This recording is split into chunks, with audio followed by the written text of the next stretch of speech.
First, we have political influence, Christians seeking power over politics. Second, we have political ambivalence, Christians looking to work alongside politics. Third, we have political reclusion, Christians rejecting worldly politics. So, the Reformation. Quick disclaimer as we dive in, this is a brief overview that will be painfully broad for some. Others, you're going to learn a lot. And of course, these views developed over time and space to become very different things. Here is what you need to know, broad brush. The Roman Catholic Church, around the time of the Reformation, was coming out of the Dark Ages in bad shape. Church and state were virtually the same. The Pope and cardinals were running governments, and governments were running Catholic churches. The wage gap was insane, where you had peasants and normal folks who had very little upward mobility in Europe, and a ruling class who had all the power and capital. It was bad. And on top of that, the Bible was not accessible to people. That sucks. So three guys, John Calvin, Martin Luther, and Ulrich Zwingli, among others, led a campaign to reform the Roman Catholic Church, i.e. Reformation. The reforming didn't work, so the Protestant church was launched. Protestant means to protest. It eventually became a completely separate church.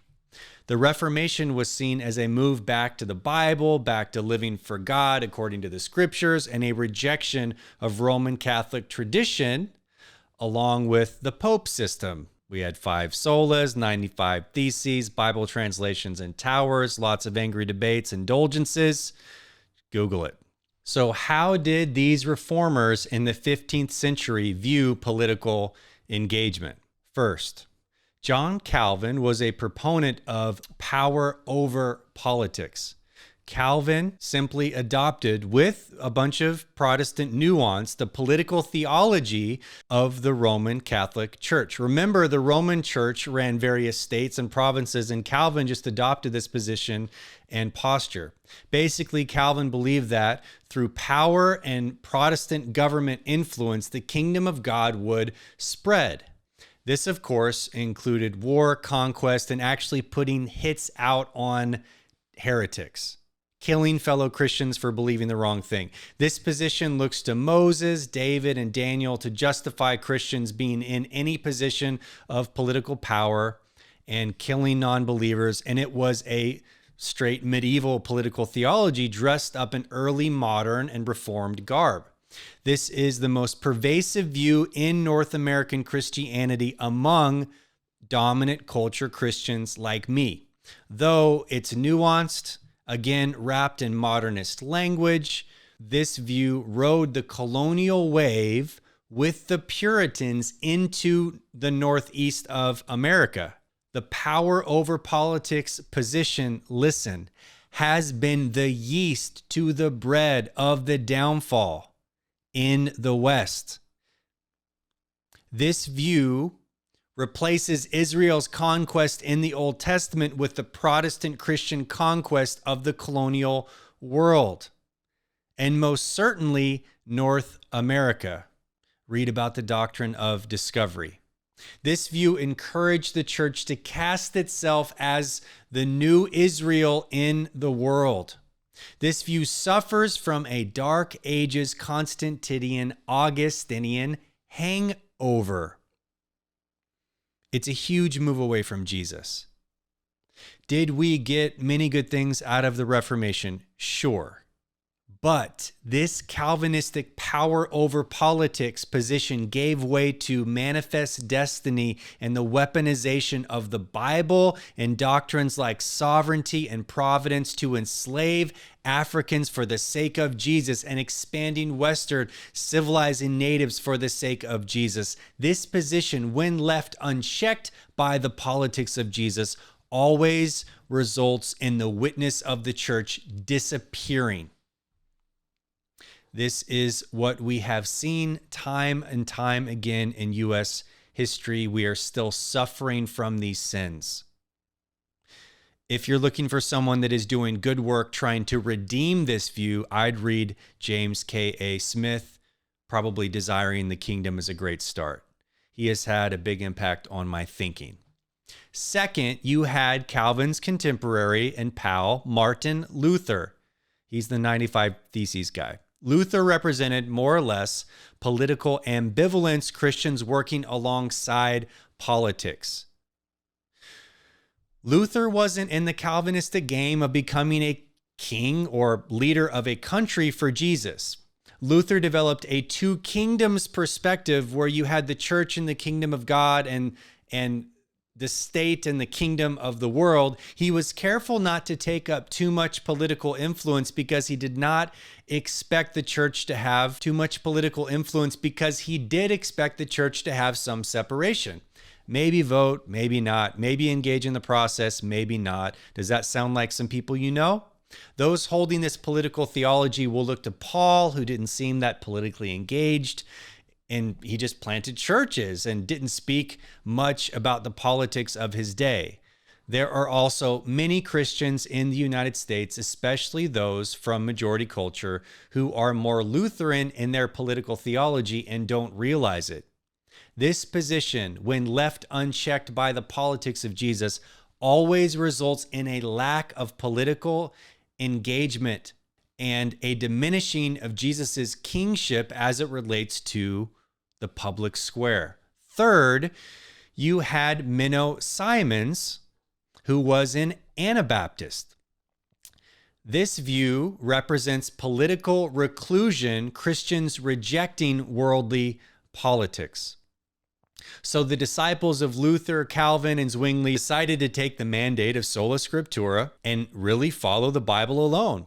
They decided that if Jesus said, love your enemies, you should do that. If Jesus, the Gospels and Acts teaches that adults can and should get baptized after they decide to follow Jesus, then you should do that. So Calvin and Zwingli, among others, hunted down and ended up murdering these followers of Jesus because they rebaptized people. And this was treason against the Protestant and Catholic states.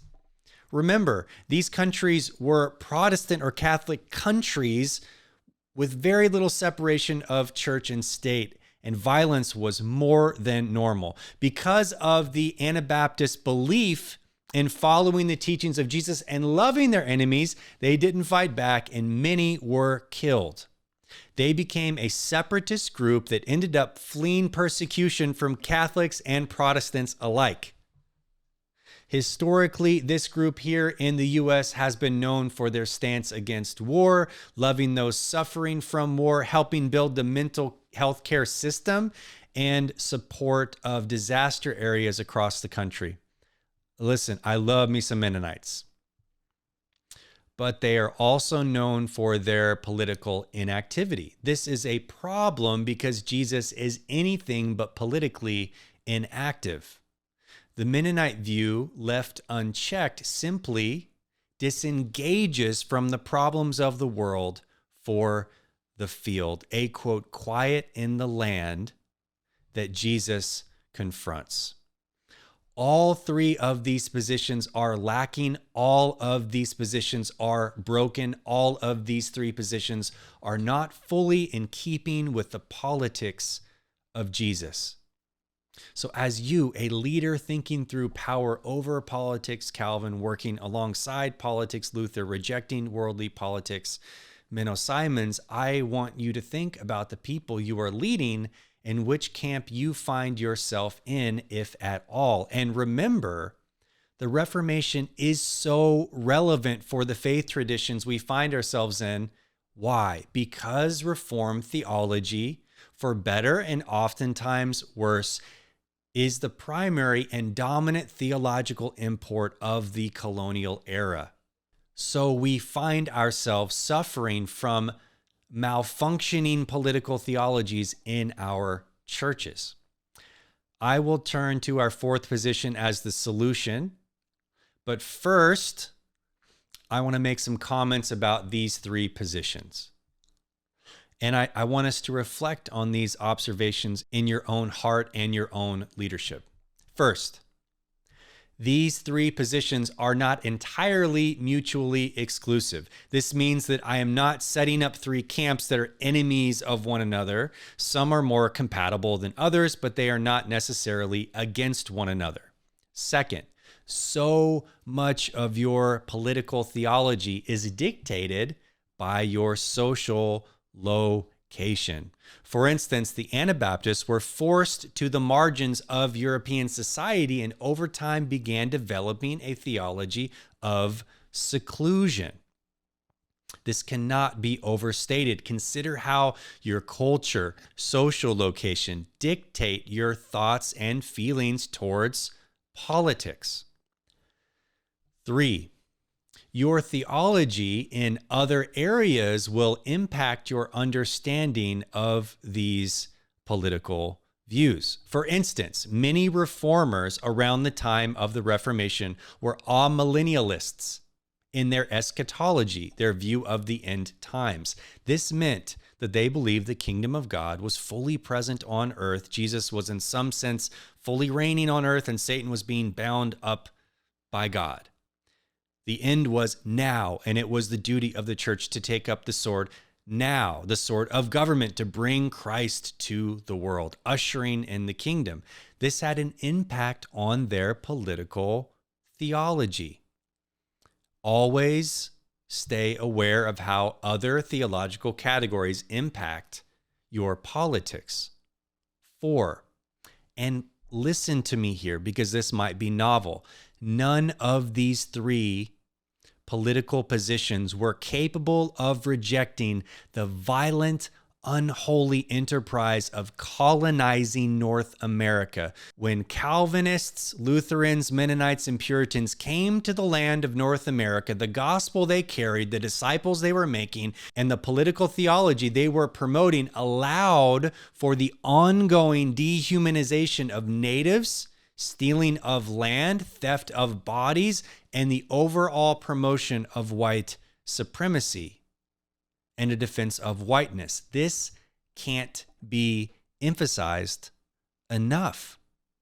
Said another way, one of the primary reasons we have a broken and diseased political theology is a result of not being able to separate the evils of colonialism with our view of God to begin with. And look, I have a lot of Reformed leanings theologically, but we have not, as majority culture leaders of churches that are neo-Reformed or Reformed adjacent, began to address our theological blind spots as they relate to colonialism. Please keep these points in mind as you explore where you might fit in.